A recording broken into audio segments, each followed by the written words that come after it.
na mayroon siya na wala tayo, mga kapatid, no? Ang uri na ito ay pagsisilos ay isang kasalanan at hindi dapat na maging sa loobin ng mga Kristiyano. Yan po bilang isang Kristiyano, napakalinaw, no? Hindi dapat natin sa loobin ng mga ganito, no?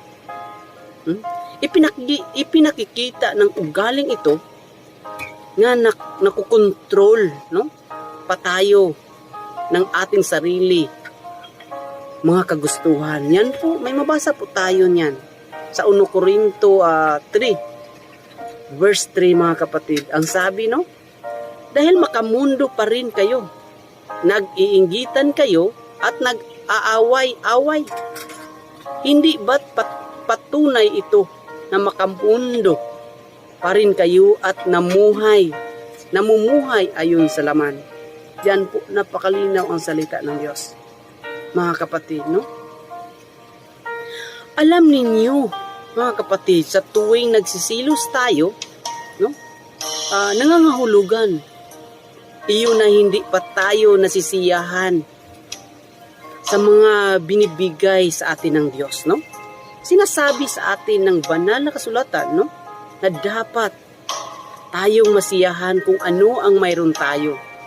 Dahil hindi tayo iiwan ni pabayaan man ng Diyos, no? Mga kapatid, napakalinaw. May mabasa po tayo niyan sa Hebreo, no? 13 verse 5, mga kapatid, no? Upang mabantayan, no? Ang ating sarili ng pagsisilos, no? Kailangan natin maging magaya ni Jesus, mga kapatid, no? Habang natuto tayo maglingkod sa iba, no?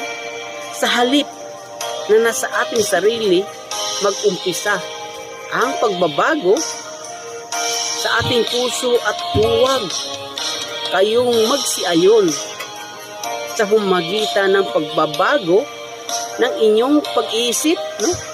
Upang mapatunayan ninyo kung alin ang mabuti at kaaya-aya at lubos na kalooban ng Diyos. Yan po, mga kapatid, no? Napakalinaw.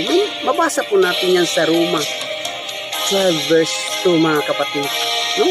Napakalinaw ang salita ng Diyos, no, mga kapatid? Yan po, bilang Kristiyano, mga kapatid, iwasan po natin yan. Iwasan natin yung spirit ng pagsisilos, no, mga kapatid.